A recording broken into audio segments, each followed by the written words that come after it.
હા ઠીક. અરે અમારા જ ફોટા છે જૂના જોઉં છું તો એમાં ધાબે ચડવાની કઈ જરૂર હતી ને નીચે નહોતો જોવાતા? આટલું મોટું ઘર મૂકીને ધાબે ચડે ફોટા જોવા હાટું?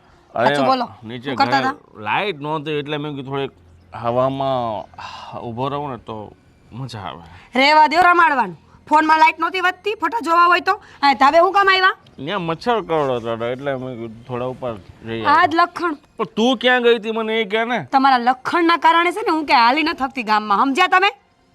ક્યાં ગઈ તી બાપુજીના ઘરે ને ઓલા આદિત્યભાઈના ઘરે.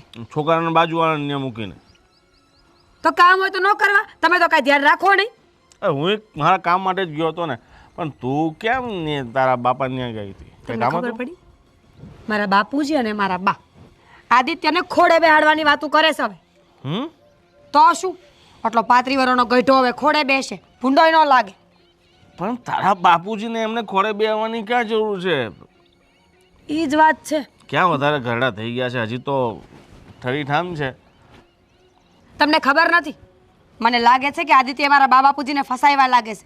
આટલી મિલકત છે, ખાઈ જાવી હોય ને પચાવી પાડવી હોય એટલે. સાચી વાત છે. આજકાલ છે ને લોકો પૈસા માટે મિલકત માટે ગમે એ કરી શકે. ગમે અને તેના તમે પૈસા કમાવા માટે ઉઠીને કામે નથી જતા.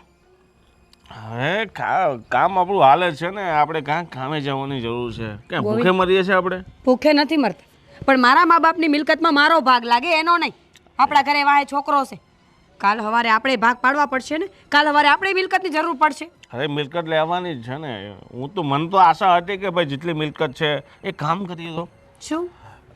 એ લોકોએ આદિત્યને ખોળે બેસાડ્યો છે તો એને હટાવીને આપણે બંને ત્યાં જતા રહીએ તો.